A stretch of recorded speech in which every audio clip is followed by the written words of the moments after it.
Epoksi reçine, çarpıcı ev dekorasyonları ve mobilyaları yaratmak için favori haline gelen çok yönlü bir malzemedir. İster bir epoksi masa yapın, ister modern bir epoksi lamba tasarlayın veya şık bir epoksi saat yapın, bu malzeme sonsuz yaratıcılık ve dayanıklılık sağlar. Epoksi ev mobilyası yapımı, meraklıları arasında büyüyen bir trenddir.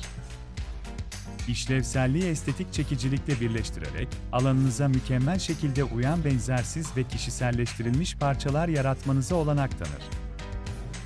Canlı epoksi nehir tasarımlarına sahip yemek masalarından karmaşık desenlere sahip sehpalara kadar olanaklar sınırsızdır. Epoksi lamba yapımı, ev dekorunuza zarafet katan bir başka yaratıcı projedir. Şeffaf veya renkli epoksi kullanarak, deniz kabukları, çiçekler veya soyut tasarımlar gibi gömülü nesneleri sergileyen lambalar üretebilir, sıcak ve davetkar bir atmosfer yaratabilirsiniz. İşlevsel sanattan hoşlananlar için epoksi saat yapımı heyecan verici bir girişimdir. Modern estetik veya rustik çekiciliğe sahip saatler tasarlayabilir, çarpıcı bir sonuç için renkli pigmentler, metalik pullar veya doğal ahşap elemanlar kullanabilirsiniz. Epoksi tekniklerinde ustalaşmak, başarılı projeler için anahtardır. Reçine ve sertleştiriciyi karıştırmaktan hava kabarcıklarından kaçınmaya kadar, temelleri anlamak profesyonel kalitede sonuçlar sağlar.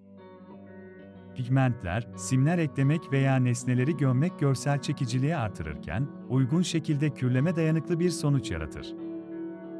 Epoksi projeleri yaşam alanınızı kişiselleştirmek için mükemmeldir. İster bir orta sehpa, ister dekoratif bir lamba veya bir duvar saati yapın, epoksi reçine yaratıcılığınızı serbest bırakmanıza ve tarzınızı yansıtan parçalar tasarlamanıza olanak tanır. Bu projeler ayrıca harika hediyeler veya satılacak ürünlerdir. Epoksi tasarımları ve epoksi tasarım fikirleri çevrimiçi olarak bol miktarda bulunur ve hem yeni başlayanlar hem de ileri düzey zanaatkarlar için ilham sunar. Eğitimler ve adım adım kılavuzlar, epoksi yolculuğunuza başlamanızı ve vizyonunuzu gerçeğe dönüştürmenizi kolaylaştırır. Evinizi epoksi dekorla dönüştürmeye hazırsanız, bu heyecan verici projelere dalın ve epoksinin yaşam alanınızı nasıl yükseltebileceğini görün. Bu epoksi ev dekorasyon fikirlerini beğendiyseniz ve daha harika projeler görmek istiyorsanız, bu videoyu beğenmeyi, kanalımıza abone olmayı ve bildirimleri açmayı unutmayın. İlham almaya devam edin ve yaratmaya devam edin.